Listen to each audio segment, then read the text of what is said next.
Morning guys, कसे आहात तुम्ही? आय होप तुम्ही खूप मस्त असाल, छान असाल, सुंदर असाल, सुरक्षित असाल आणि माझ्या एका नवीन व्हिडिओमध्ये तुमचं खूप खूप स्वागत आहे. तर नेहमीप्रमाणे मी इथे ग्रीन टी घेतलेला आहे प्यायला आणि जेव्हा आई पप्पा येतात ना तेव्हा मी ब्लॅक टी घेते. कारण कधी कधी ना आई म्हणजे आई आल्यानंतर मग असं वाटतं की नाही चला आईसाठी ब्लॅक टी करते, तर आपण पण थोडं ब्लॅक टी घ्यावा आणि मला ब्लॅक टी खूप आवडतो. पण कसं आहे ना, जास्त आपण शुगरी ड्रिंक घेऊ शकत नाही. असं तर मी म्हणजे अशी टाळाटाळ करते आणि त्याऐवजी मी ही ग्रीन टी घेते. तर ह्या सगळ्या गोष्टी आहेत. कधी कधी मला असं वाटतं की मी खूप जास्त जाडी होत चालली असं मला वाटतं आणि म्हणून मग मी इथे ही ग्रीन टी प्यायला सुरुवात केलेली आहे. हां, तर आज मी ज्ञानीसाठी ब्लॅक टी नाही केलेला आहे. आज ॲपल खाशील तू बाळा? देते हां बाळा तुला करून. तर मी आज ज्ञानेशला ब्लॅक टी करून दिला नाही आहे, तर आता बघू त्याला देते करून. आणि आता 10:15 10:30 झालेले आहेत आणि आज आहे गुरुवार. तर आज मे बी सुट्टी दिलेली आहे. ठाणे जिल्ह्यामध्ये ज्याही शाळा आहेत त्या सगळ्या शाळांना सुट्टी आहे. कारण आज म्हणजे पाऊस जास्त पडू शकतो असं सांगितलेलं आहे आणि त्यामुळे मुलांना कुठे काय त्रास होऊ नये म्हणजे प्रवास करताना. कारण मी तुम्हाला सांगेल की ज्ञानेशची शाळा म्हणजे आम्ही जिथे राहतो तिथून ते त्यांच्या शाळेपर्यंत पूर्ण म्हणजे चालत गेलो तर पूर्ण 1 तास लागतो. गाडीने गेलं तर मी 10 मिनटात पोचते. तर खूप लांबचा पल्ला आहे त्याच्यामुळे आणि शाळेमध्ये मुलं खूप लांबून लांबून येतात. तर त्याच्यामुळे हां, कोणी व्हॅनमध्ये असतं, कोणी बसमध्ये जातं. तर त्याच्यामुळे कोणाला त्रास होऊ नये. समजा पाणी जास्त पडला, पाणी कुठे साठलं वगैरे तर काही प्रॉब्लेम नको व्हायला म्हणून. हां, तुला बोलायचं आहे, मग बोल, काय बोलायचं आहे?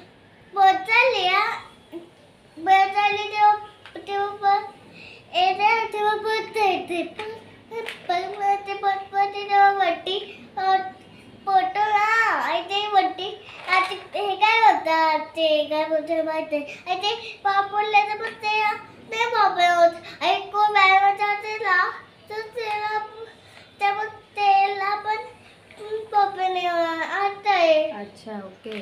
तर त्याच्यामुळे शाळेमध्ये सगळ्यांना सुट्टी दिलेली आहे. आज मला पण सुट्टी दिली. हो राजा, पण मला अजून यांच्या शाळेतून काही मेसेज वगैरे नाही आहे. तर आधी मी मेसेज चेक करेल. जर शाळेतून मेसेज आला तर ठीक, जर नाही आला तर मग मी ज्ञानेशला शाळेत पाठवेल. आणि आता 10:30 झालेले आहे, तर मी पटापट जेवणाला सुरुवात करते. कारण ना मी तुम्हाला एक गोष्ट सांगितली की ना ज्ञानेचं आहे ना, आपण नाही असं बोलतो पण ज्ञानेचा असा एक ठराविक टायमिंग आहे. एक ठराविक टाईम आहे, त्या ठराविक टायमानुसार त्याला बरोबर भूक लागते. 12 वाजले की त्याला बरोबर भूक लागते. आणि कसं आहे ना, मी त्याला शाळेत जाण्याच्या पूर्वी त्याला मी 12 वाजता जेवायला देते. कारण तो 12:30 वाजता शाळेत जातो, तर मग त्याला बरोबर 12 वाजता भूक लागते. तर तेच मग मी शक्यतो प्रयत्न करते की 12च्या आतमध्ये जेवण करण्याचाच प्रयत्न करते. आता मी पटापट जेवणाला सुरुवात करते. तर इथे मी किचनमध्ये आलेले आहे. तर तुम्ही इथे बघू शकतात की ही जी काकडी आहे फ्रीजमध्ये होती, तर जेवताना ही काकडीसुद्धा मी कापून खाणार आहे. तर त्याचबरोबर इथे ही सुद्धा मोठी काकडी आहे. आता या काकडीचं करायचं काय, तर पुढे मागे या काकडीपासून छान असे पदार्थ तयार करता येतील असा विचार करून छान मस्त काकडीचे पदार्थ तयार करेल. पण तुम्ही आता इथे बघू शकतात की इथे आता मला भेंडीची भाजी करायची आहे. तर आज मी भेंडीची भाजी थोडी वेगळ्या पद्धतीने करणार आहे. आणि ते तुरीची आणि मुगाची डाळ मी भिजत टाकलेली आहे. तर ही तुरीची मुगाची डाळ जी आहे तर ही गावठी डाळ आहे.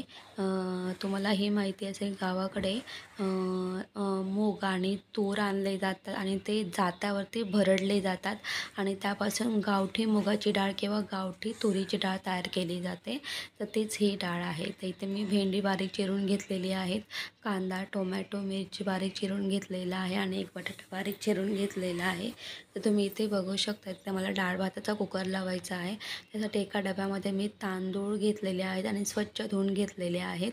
तर आणि हा जो कुकरचा डबा आहे हा आपण कुकरमध्ये ठेवून घेणार आहोत. त्यानंतर झाकण ठेवणार आहोत आणि इथे हा डाळीचा डबा आहे. तर मी तुम्हाला सांगेल की मी काय करते, या कुकरच्या डब्यामध्येच डाळ स्वच्छ 2 ते 3 पाण्यामध्ये स्वच्छ धुवून घेते.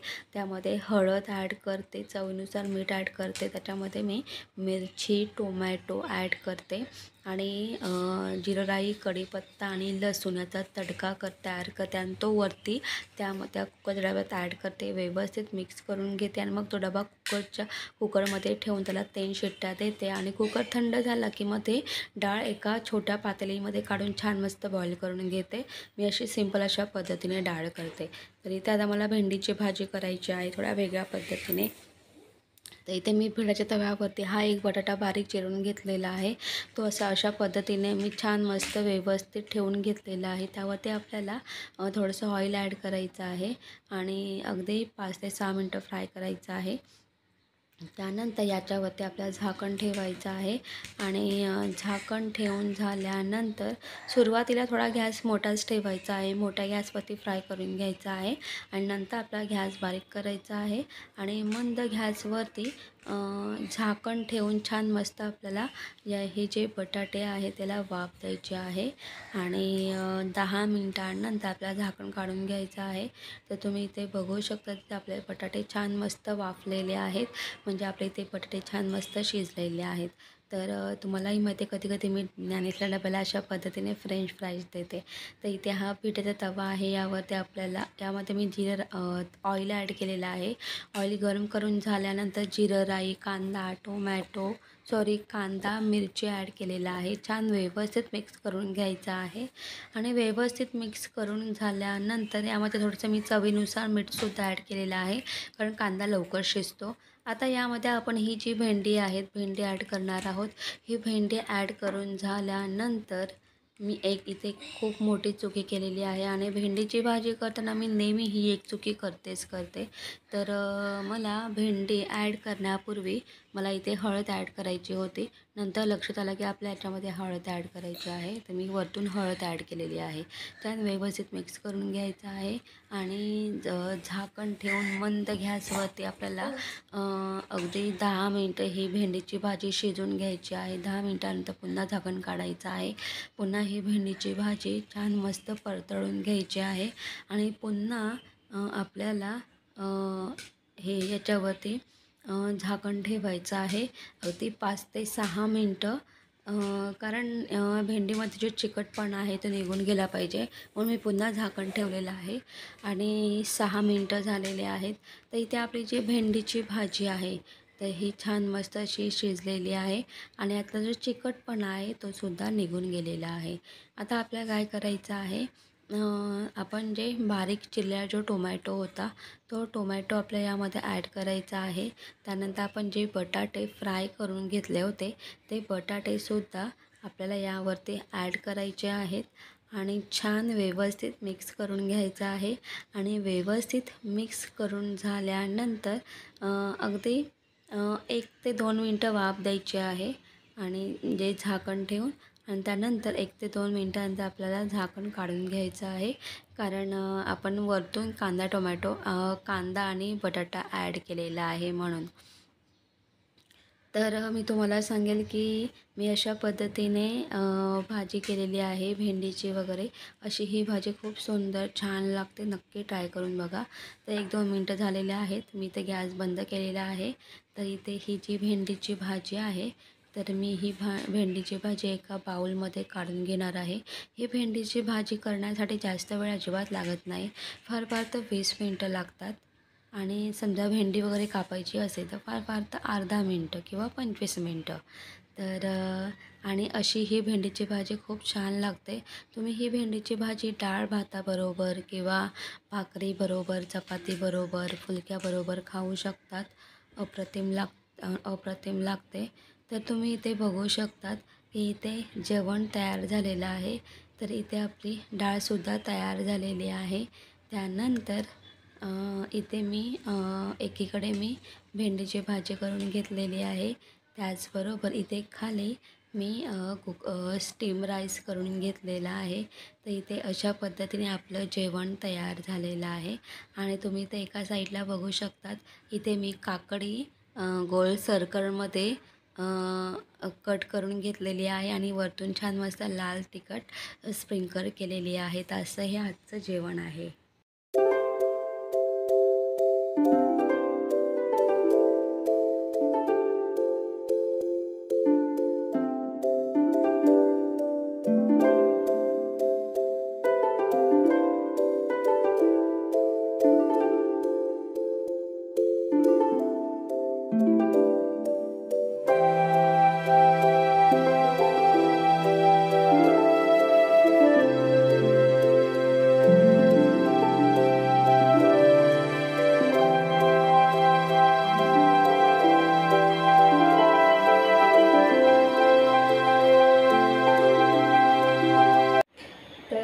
गुड इव्हिनिंग गाईज, संध्याकाळची वेळ आहे. तर आम्ही दुपारी जेवण झाल्यानंतर थोडा वेळ टी व्ही बघितला आणि त्यानंतर मग आम्ही थोडंसं आराम केला आणि उठल्यानंतर म्हणजे काही छोटी मोठी कामं होती ती मी करून घेतली. तर मी तुम्हाला सांगेल की ना, खूप दिवस झाले ना माझ्याकडे ना काय अशी काळी भांडी आहेत. कधी तुमच्या बाबतीत असं घडलं आहे का? माझ्या बाबतीत असं 1-2 वेळा घडलेलं आहे. गेल्या वर्षी काय झालं होतं माहिती आहे का? गेल्या वर्षी त्यांची शाळा सकाळी 7:30ची असायची आणि 7:30 ते 10:30. तर म्हणजे मी ज्ञानेशला शाळेत नेऊन सोडलं आणि मला असं वाटतं काहीतरी 10:15 झाले असतील आणि मी बरोबर 10:28ला मी घरातून निघते, कारण मी गाडी घेऊन जाते त्यामुळे साहजिकच मी 10 मिनिटात पोचते. तर झालं काय, मी ना 10:15 वाजता इथे चहा ठेवला, ब्लॅक टी ठेवला असं आणि गॅस बारीक केला होता आणि नंतर मग पटकन जाऊन बाहेर बघते तर काय, अरे हे म्हणजे 10-20 झाले होते. तर आणि काय झालं होतं की 2-3 दिवस गाडी बंद होती. तर मी विचार केला की आपण आज लवकर जावं, कारण ना गाडी थोडी गरम करावी लागते. तर त्याच्यासाठी म्हणून मी लवकर गेली निघून आणि माझ्या लक्षातच नाही की मी चहा उकळत ठेवला आहे तो. आणि नंतर जेव्हा मी ज्ञानेशला घेऊन आली, मला असं वाटतं की 11 वाजता, तेव्हा मला आहे ना दरवाजा, आणि मी दरवाजा उघडला सुद्धा नाही, मला दरवाजा बाहेर असं ना वास आला थोडा ना, असा चहा कसा पेटतो तसा वास आला. तर मी वास का असा येतो, नंतर पटकन माझ्या लक्षात आलं की अरे मी चहा उकळत ठेवला होता. मी पटापट डोअर ओपन केला आणि आधी येऊन गॅस बंद केला. तर तोपर्यंत तो चहा उकळत होता आणि ती जी आपली चहा पावडर असते ती पूर्ण काळी पडली होती. ती पातेलीच काळी पडली होती. तर त्यानंतर मग मी काय केलं, त्याच्यामध्ये पाणी ओतून ठेवलं रात्रभर आणि सकाळी उठून जेवढं ती पातेली काळी झाली होती, जेवढं काढता येईल तेवढं काढलं. पण त्यानंतर ती पातेली अजून एक क्लीन नाही झालेली आणि असे खूप छोटी मोठी भांडी आहेत की ती ना अशी काळी पडलेली आहेत. कधी कधी काय होतं माहिती आहे, गॅस मोठा असल्याने काही भांडी काळी पडतात, थोडी हलकी काळी पडतात. तर आता त्यांना गोरं करायचं, तर गोरं कसं करायचं, तर माहिती नाही किती ती भांडी किती गोरी होणार आहेत ते, पण एक छोटासा प्रयत्न असणार आहे माझा. कारण आणि कुठले कुठले भांडी आहेत तेही मी तुम्हाला दाखवणार आहे. आता पटापट ते काम करून घेते आणि तुम्हालाही माहीत आता दिवाळी जवळ आलेली आहे. तर हळूहळू थोडी जी काही साफसफाईची जी कामं आहे ते मी करून घेते. बाकी किचनचं काही टेन्शन नाहीच आहे. किचनची पूर्ण साफसफाई झालेलीच आहे माझी. तुम्ही बघितलंच असेल की मी किचन ऑर्गनाईज केला होता, किचन मेकओव्हर केला होता, त्याच्या आधी मी साफसफाई करून घेतली होती. आता फक्त मला हॉल आणि बेडरूम आणि ही जी बाल्कनी आहे ती मला फक्त क्लीन करून घ्यायची आहे दिवाळीच्या अगोदर. आणि दिवाळीला अजून जवळजवळ विचार जर केला तर 1 महिना आहे. काहीतरी ऑक्टोबरच्या 27 का 28 तारखेपासून दिवाळी सुरू होते. पण काय आहे ना, मी खूप लवकरच साफसफाईला लागणार आहे. बघू कसं काय, पण ह्या 1-2 दिवसातच मी साफसफाई करेल. त्याच्या पाठीमागचं कारण म्हणजे असं की ना, ज्ञानेची ना पुढच्या महिन्यात 16 ऑक्टोबरपासून परीक्षा आहे आणि मला असं वाटतं की 24, 25, 26 हां, तर ज्ञानेची परीक्षा 26 24, 25 हां 26ला संपते. आणि मग त्याच्यामध्ये मला अजिबात वेळ नाही भेटणार, कारण न्यायचं मला अभ्यास घ्यावा लागणार आहे, त्याची परीक्षा आहे. तर त्याच्यामुळे मला अजिबात वेळ नाही भेटणार. त्याच्यामुळे जेवढं लवकर होईल तेवढं लवकर मी साफसफाई करून घेणार आहे. हां 16 नंतर मी सुद्धा फराळाला सुरुवात करणार आहे. पण तेव्हासुद्धा ज्ञानेचा अभ्यास वगैरे करून कसं मॅनेज करता येईल बघू, तसं कसं काय, किंवा ज्ञाने जेव्हा शाळेत जाईल ना पेपर येण्यासाठी तेव्हा मी सगळं मॅनेज करेल. तर तेच आहेत. आता ते जे भांडी काळी पडली ते आता आपण गोरी करूया. तर मी तुम्हाला दाखवणार की कशी गोरी, म्हणजे ती भांडी कशी गोरी करायची. एक तर माझा छोटासा प्रयत्न आहे, बघू होतात की नाही.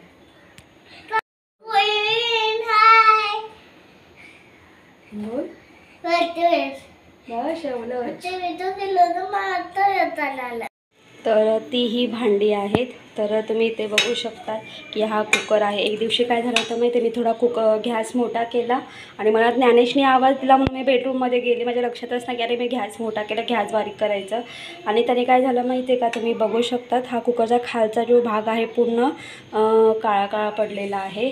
त्यानंतर हा तडका बाऊल आहे, तुम्ही या तडका बाऊलला पण बघू शकता थोडं काळा काळा आहे. तर बॅक साईडला पण आहे. त्यानंतर ही तुम्ही कढई बघू शकतात की पूर्णपणे या साईडला काळा थर आहे, इकडे सुद्धा पूर्ण तेलकटाचा थर बसलेला आहे या कढईला. प्लस हे दिवे तर मला क्लीन करायचेच आहेत. प्लस हे सुद्धा थोडं आतून काळं पडलेलं आहे. यामध्ये पण एकदा मी ब्लॅक टी ठेवला होता आणि ग्रीन टी ठेवला होता आणि हे सुद्धा काळं भांडं पडलं होतं. आणि जसं मी तुम्हाला बोलले की गेल्या वर्षी जो भांडं काळं पडलं होतं ते हेच भांडं आहे. मी घासून एवढं तर हे केलं, पण बाकीचं निघालेलं नाही आहे. तर आता आपण पटापट सुरुवात करूया. हे सगळं क्लीन करण्यासाठी बघा मी काय काय वापरणार आहे. तर इथे मी पितांबरी घेतलेली आहे, कारण इथे मी दिवे टाकणार आहे म्हणून पितांबरी. त्यानंतर इथे बघू शकता इथे मी बेकिंग पावडर घेतलेली आहे, कुकिंग सोडा घेतलेला आहे, इथे कोकम आहे, मीठ आहे आणि ही पावडर आहे जी आपण कपडे भिजवण्यासाठी जी पावडर वापरतो ती ही पावडर आहे. तुम्ही कुठलीही एरियल टाईट तुमच्याकडे जी पावडर असेल तुम्ही ती वापरू शकतात. आणि मी ते लिंबू वगैरे वापरणार नाही, कारण इथे मी कोकम वापरणार आहे. कोकम थोडा आंबट असतो. तर चला आता पटापट सुरुवात करूया. ते गॅस ऑन केलेला आहे. तुम्ही इथे बघू शकता कुकरच्या मी इथे अर्धं पाणी ठेवलेलं आहे. आणि आपण पाणी ठेवताना असं पाणी ठेवायचं आहे की ही सगळी भांडी यामध्ये ठेवल्यानंतर पाणी इथपर्यंत येईल असं अंदाज ठेवूनच आपलं पाणी ॲड करायचं आहे. मी एकदम खाली बुडालाच पाणी घेतलेलं आहे. आणि आता आपल्याला काय करायचं आहे, हे जे सगळं आहे हे सगळं या पाण्यामध्ये ॲड करायचं आहे आणि मस्त व्यवस्थित मिक्स करून घ्यायचं आहे. हां छान मस्त मी याच्यानेच मिक्स करणार आहे. 2 मिनटं बघा. आणि हे जे पाणी आहे ना याला छान मस्त अशी आपल्याला उकळी आणून द्यायची आहे आधी.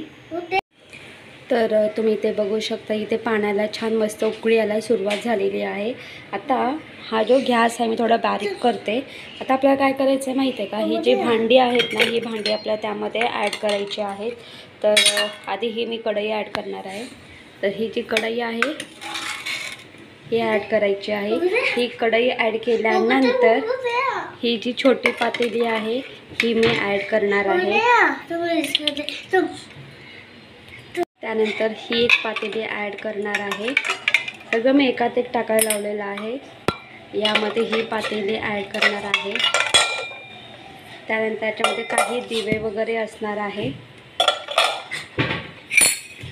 तर तुम्ही बघू शकता हे जे दिवे आहेत मी दिव्यांचे पार्ट वेगवेगळे केलेले आहेत. तर हे स्वतः आपल्या याच्यात टाकून द्यायचं आहे. इथे साईडला जी जागा आहे त्याच्यात मी सगळं साईडला टाकून देणार आहे. या छोट्या प्लेटसुद्धा टाकून देते. आता हे जे भांडे मी इथे ह्याच्यावर ठेवणार आहे तर यामध्ये मला असं वाटतं की पाणी कमी पडलेलं आहे. आता मी यामध्ये वरतून पाणी टाकणार आहे आणि थोडीशी पावडर यामध्ये ॲड करणार आहे मी. तर इथे मी साईडला ही जी पावडर आहे आधी पावडर पाण्यामध्ये ॲड करते, कारण याच्यामध्ये मी थोडंसं पाणी ॲड करणार आहे म्हणून. तर मी यामध्ये पाणी ॲड करते. ही सगळी भांडी बुडेपर्यंत आपल्याला हे पाणी ॲड करायचं आहे.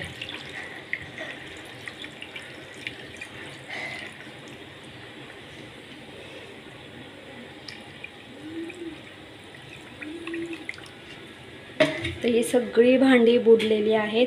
गॅस मोठा करून घ्यायचा आहे आणि छान मस्त आपल्याला हे उकळत्या पाण्यामध्ये छान मस्त उकळून घ्यायचं आहे. आता तुम्ही हे बघू शकता. तर याच्यामध्ये पण मी थोडं काही असं ॲडजस्ट वगैरे करून घेईन, बघू कसं काय होतं वगैरे. तर छान मस्त अशी उकळी आणून द्यायची आपल्याला. तर तुम्ही बघू शकता इथे ह्या पाण्याला छान मस्त अशी उकळी आलेली आहे. तर आपल्याला 10 ते 15 मिनटं हे छान मस्त असं उकळून द्यायचं आहे. आणि तुम्ही बघू शकता थोडं पाणी असं खाली पडतो आहे. तर थोडा आपण गॅस कमी करूया, म्हणजे पाणी खाली नाही सांडणार. तर हे जे उकळतं ना, तर छान मस्त कण्यामध्ये आपण कुकिंग सोडा आणि बेकिंग सोडा ॲड केलेला आहे, प्लस पावडर आहे, मीठ आहे आणि पितांबरी पण आहे. याच्याने काय होतं माहिती आहे का, जो तुम्ही ते बघू शकता की ते ना थोडं ना काळे ना असे हे निघत आहेत छोटे. तर तेच तुम्ही बघू शकता काळे छोटे हे निघत आहेत. तर जी आपली भांडी काळी पडली होते ना, तर त्याचा तो काळा जो थर आहे ना, तो हळूहळू निघायला सुरुवात होते. तर आपल्याला छान मस्त हे उकळून द्यायचं आहे 10 ते 15 मिनटं. तर 15 मिनटं झालेली आहेत. मी ते गॅस बंद करते. तर आता हे जे आहे हे आपल्याला असंच ठेवायचं आहे. हे जे आहे हे आपल्याला सगळं असंच ठेवायचं आहे. हे जे आहे या पाण्यात असंच ठेवायचं आहे. तर मी 3 ते 4 तास हे सगळं असंच ठेवणार आहे. आणि 3 ते 4 तासानंतर हे मी पूर्ण आपण भांडी घासाचा जो साबण आहे त्याच्याने छान मस्त क्लीन करून घ्यायचं आहे आपल्याला. आणि हा भांडा वरचा व्यवस्थित पाहिजे तसं हे नाही केलं आपण. जेवढाही जेवढा भिजला होता ना, तुम्ही बघू शकतात कॉर्नरला त्याचं ऑइल पूर्ण निघून गेलेलं आहे. तरी आता यातलं जे पाणी आहे ते प्रयत्न करते की पूर्णपणे याच्यात बुडेल वगैरे असं हे असंच ठेवणार आहे मी. 3 ते 4 तासानंतर पूर्ण क्लीन करून घेईल. तर आता मी ही सगळी भांडी घासून घेणार आहे. तर आता मला असं वाटतं की 3 ते 4 तास झालेले आहेत. तर ही जी सगळी भांडी आहेत, तर ही सगळी भांडी आता मी पटापट घासून क्लीन करून घेते. तुम्ही ते बघू शकता इकडचं पण पूर्णपणे हे जे ब्लॅक निघालेलं आहे. आता बघू ही भांडी गोरी होतात की नाही, तुम्हाला कळेल. तर आता रात्रीचे 11:15 वाजलेले आहेत. आमचं जेवण वगैरे झालेलं आहे. तर मी तुम्हाला दाखवते मी जी भांडी क्लीन केलेली आहेत ती. तर तुम्ही इथे बघू शकतात की माझा एक छोटासा प्रयत्न होता. ती भांडी एकदम काळी पडली होती ना, तिला म्हणजे तो काळा पण जावा म्हणून. आणि मी तुम्हाला सांगेल की 100%पेक्षा 80% फरक पडलेला आहे. तर तुम्ही ही कढई बघू शकतात. ही कढई बाहेरून खूप तेलकट होती आणि असा एक तेलाचा थर साठला होता. तो पूर्ण क्लीन झालेला आहे. हां, पण आतूनसुद्धा थोडं निघालेलं आहे. पण ही कढई मी जास्त आतून घासली नाही म्हणून, नाहीतर जर पूर्ण घासत बसली असतं पूर्ण क्लीन झाली असती. आणि बाकी तुम्ही हे 3 बाउल बघू शकतात. हा बाउल पूर्ण काळा झाला होता, हा सुद्धा क्लीन झालेला आहे बॅक साईड आणि फ्रंट साईडला सुद्धा. नाहीच आवाज कमी कर. इथे तुम्ही बघू शकतात की इथे सुद्धा छान मस्त जो काळा पण होता तो निघून गेलेला आहे. आणि ही तर खूपच काळी पडली होती, ही सुद्धा छान मस्त निघालेला आहे. तर मी तुम्हाला सांगितलं त्यामध्ये क्लीन करताना जेव्हा मी ही भांडी पाण्यामध्ये बॉईल करायला टाकली होती त्यामध्ये मी कुकिंग सोडा आणि बेकिंग सोडा टाकला होता. तर त्यामुळे काय होतं माहिती आहे का, हे जे काळं असतं ना ते निघून जातं. आणि जेव्हा ही भांडी आपण तारेच्या घासणीने घासतो तेव्हा हे जे काळं पण आहे पटापट निघतं. तर इथे मी दिवेसुद्धा व्यवस्थित क्लीन करून घेतलेले आहेत. आणि मी तुम्हाला कुकर दाखवेल. तर हा कुकर आहे. हा कुकर खूपच काळा दिसत होता, पण आता त्या मानाने तरी व्यवस्थित आहे. जो काळा पण होता म्हणजे पूर्णपणे नाही निघालेला, पण थोडाफार निघालेला आहे. आणि कुकरसुद्धा आतून छान मस्त असा क्लीन झालेला आहे. तर जी भांडी काळी पडली होती ती मी अशा पद्धतीने गोरी केलेली आहेत. आणि मी नेहमी तसंच करते. समजा तुमच्याकडे सुद्धा चुकून एखादी पातळी काळी वगैरे पडली असेल, बाउल म्हणा काहीही असेल वगैरे, तर तुम्ही सुद्धा अशा पद्धतीने क्लीन करून घ्या. भांडी स्वच्छ आणि क्लीन होतात. तर तुम्ही बघू शकता अशा पद्धतीने मी सगळी भांडी छान मस्त ही अशी क्लीन करून घेतलेली आहेत. आणि माझं आता सगळं आवरलेलं आहे. आता मी पटापट झोपून घेतो. तर गाईज, तुम्हाला माझा व्हिडिओ कसा वाटला ते कमेंट्स करून सांगा. जर तुम्हाला माझा व्हिडिओ आवडला असेल तर माझ्या व्हिडिओ लाईक शेअर करा. आणि माझ्या चॅनलवरती नवीन असाल तर माझा चॅनल सबस्क्राईब करायला अजिबात विसरू नका. तोपर्यंत बाय बाय, टेक केअर. तुम्ही तुमची काळजी घ्या. Bye bye, good night. Good night, bye. मी तो काय को बोले हाय बोले मैं सुपारी को ए बोले हाय बोले मैं तो काय को ए बोले तो मैं good night, bye bye. Gyanesh so good night.